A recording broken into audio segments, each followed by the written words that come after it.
मुसलमानों का पवित्र त्योहार ईद उल अजहा 1 अगस्त को पूरे मुल्क में मनाया जाएगा। इस वक्त पूरे हिंदुस्तान में कोरोना महामारी की वजह से लोग काफी परेशान हैं और हिंदुस्तान में लॉकडाउन और अनलॉक की प्रक्रिया चल रही है। इसी को ध्यान में रखते हुए तमाम मुसलमानों ने ईद की नमाज, रमजान शरीफ की नमाज और 5 वक्त की जुमे की नमाज लोगों ने घरों में अदा किया, क्योंकि सभी धार्मिक स्थल बंद हैं।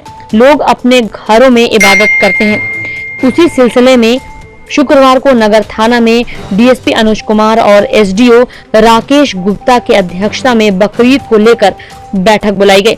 शनिवार को होने वाले बकरीद पर्व को लेकर बैठक में लॉकडाउन का पालन कराते हुए पर्व मनाने की बात कही गई।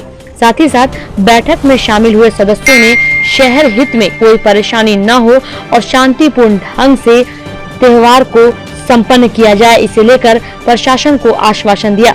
साथ ही साथ लॉकडाउन का भी ख्याल रखने की बात कही गई और कल यानी शनिवार को पर्व को शांतिपूर्ण ढंग से संपन्न कराने में प्रशासन को बैठक में आए सभी सदस्य पूरी मदद देने की भी बात कही।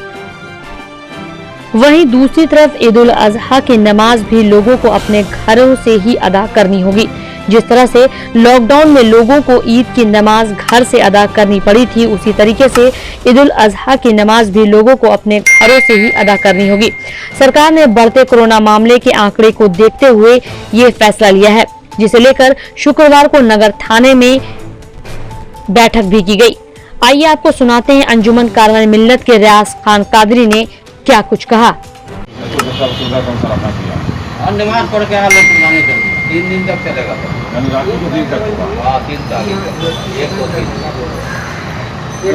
कहीं कोई समस्या? कोई समस्या नहीं अभी तक, कोई समस्या नहीं है सर, लेकिन देखिए बाढ़ का समय है और शहर के अंदर में जल जमाव है, तो प्रशासन हम चाहेंगे, आग्रह करना चाहेंगे प्रशासन अपने स्तर से कम से कम ये घोषणा करवा दे कि भाई कोई भी जो लोग कुर्बानी करे तो उसका ब्लड वगैरह सब जो है बाहर नहीं आना चाहिए किसी भी परिस्थिति में,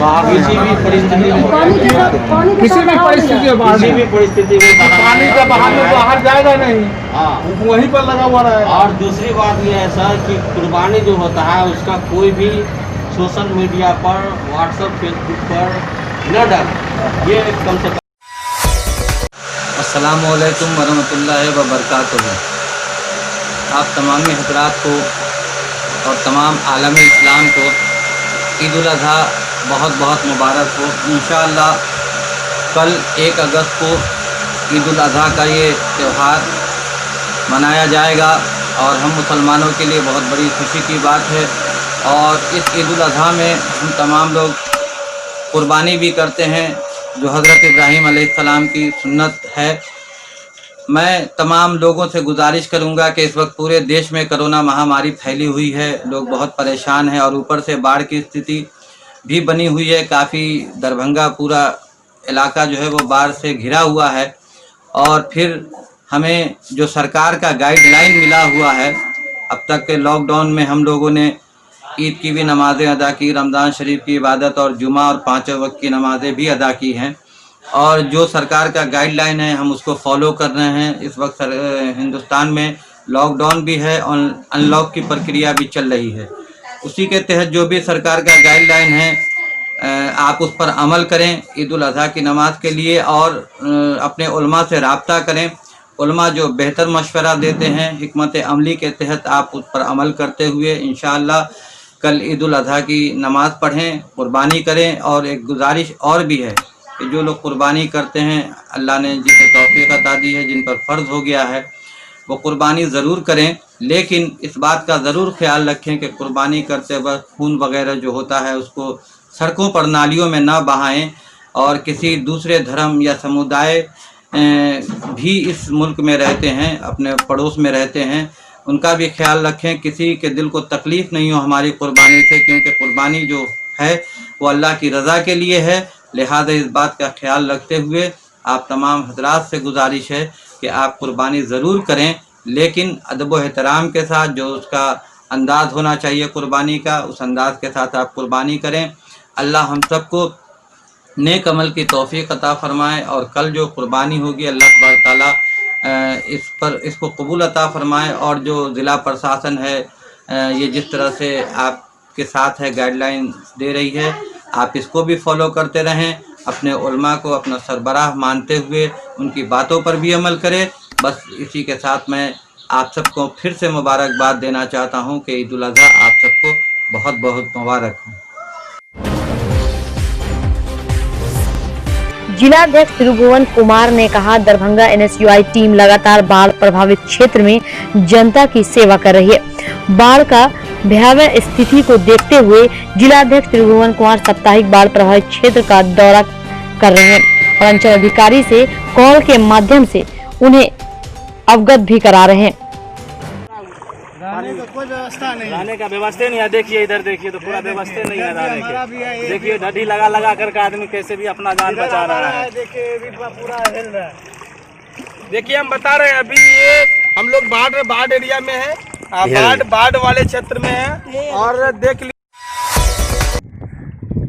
नमस्कार, अभी हम कुशेश्वर स्थान विधानसभा के विभिन्न गांवों में, टोलों में, मोहल्लों में और पंचायतों में जा कर के जनताओं की समस्याओं को देख रहे हैं, सुन रहे हैं। और पूरे विधानसभा के अंतर्गत जो हमने आकलन किए हैं पूरे बाढ़ का एरिया में, विगत एक सप्ताह से पूर्ण रूप से बाढ़ प्रभावित इलाका में हम इतना पानी में भी जहां जिस तरह का माहौल है उस माहौल के हिसाब से जा कर के जनताओं को हमने सुनने का काम किए हैं। बाढ़ के पानी में कल जो नल होता है वो पानी में चला गया, पानी पीने की समस्या हो रही है।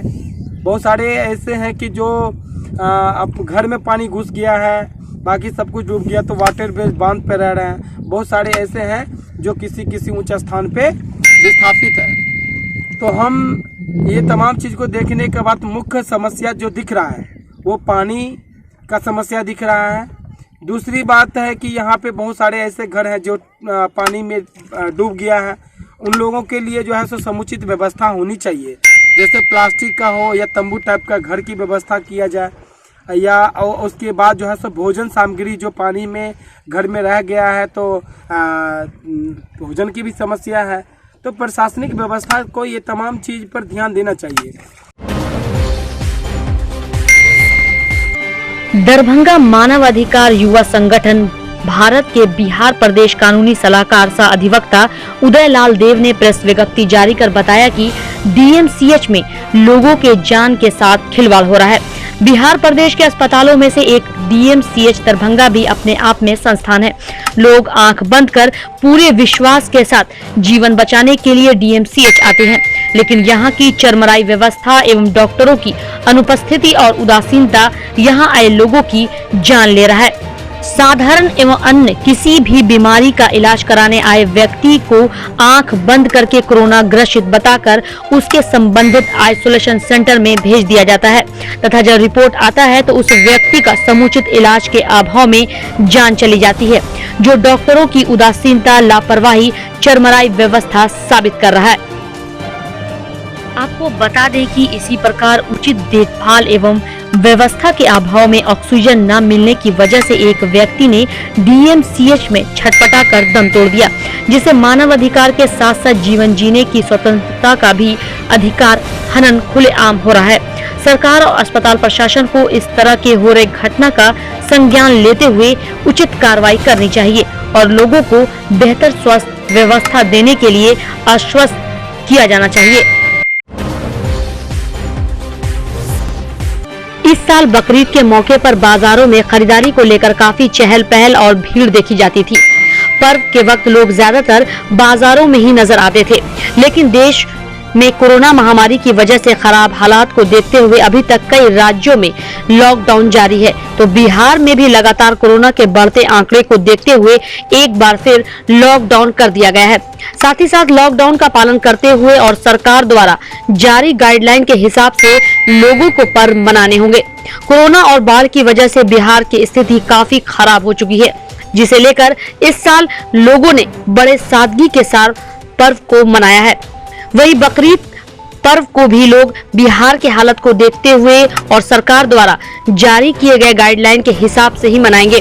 वहीं दूसरी तरफ बाजारों में भी ज्यादा चहल पहल नहीं देखी गई। लॉकडाउन की वजह से लोग ज्यादातर अपने घरों में ही रह रहे हैं। वहीं बकरीद पर्व से एक दिन पहले बाजारों में लच्छे और बकरों के दामों में भी काफी वृद्धि देखी गई। लोगों ने बकरे की खरीदारी की तो कई लोगों ने ज्यादा दाम सुनकर अपने घर की तरफ वापस लौट गए। आप देख सकते हैं कि किस तरह बाजारों में बकरों का मेला लगा हुआ है और लोग बकरीद से एक दिन पहले बकरे खरीद रहे हैं।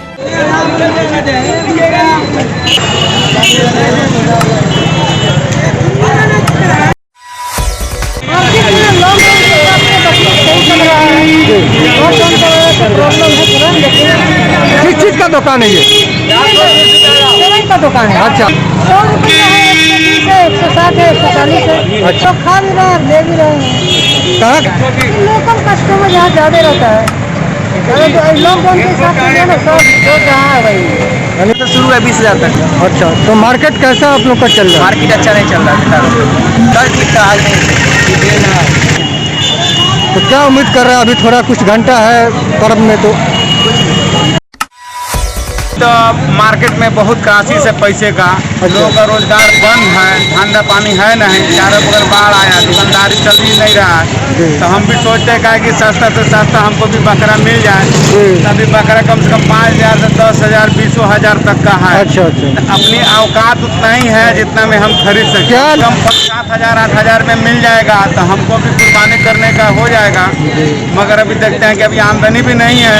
लॉकडाउन की वजह से सारे दुकानदार, हम लोग बिजनेसमैन है, बंद है।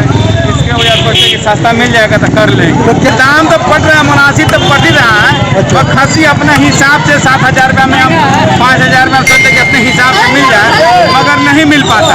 तलाश रहे हैं आप लोग? हाँ, तलाश रहे हैं। अगर मिल गया तो ले लेंगे। अच्छा, कहाँ से आए आप? हम लोग तो लेहरिया सराय के ही है, थाना के पास मेरा घर हुआ। जी, बाकरगंज जामा मस्जिद का बाजार हुआ। अस्सलाम वालेकुम। मेरी तरफ से दरभंगा की आवाम को, खासकर दरभंगा के मुसलमानों को ईद उल जुहा कुर्बानी की बहुत बहुत मुबारकबाद। तहे दिल से मैं मुबारकबाद देता हूँ दरभंगा की आवाम को। और साथ ही अपील करता हूँ कि आप लोग शांति से बकरा ईद मनाएँ, कुर्बानी मनाएँ, अपने अपने घरों में कुर्बानी करें। ख़ास करके एक हिदायत देना चाहेंगे आपको, आपके माध्यम से कहना चाहेंगे कि जितने भी मुसलमान भाई हैं कुर्बानी करें और उसका जितना वेस्टेज आइटम है उस आइटम को एक जगह समेट के पानी में न रखें। किसी हमारे बिरादरान वतन है, भाई हैं, उनके घरों के सामने न फेंकें। उनको समेट करके गड्ढा करके उसको गाड़ने का काम करें। उसको इधर उधर न बहने दें, खून न बहे। उसके वेस्टेज आइटम को रोड पे न फेंके, गड्ढा करके गाड़ दिया जाए। ये मेरा आपसे अपील है।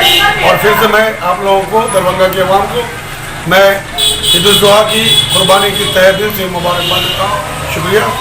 रुस्तम कुरैशी, जिला मुहर्रम कमेटी।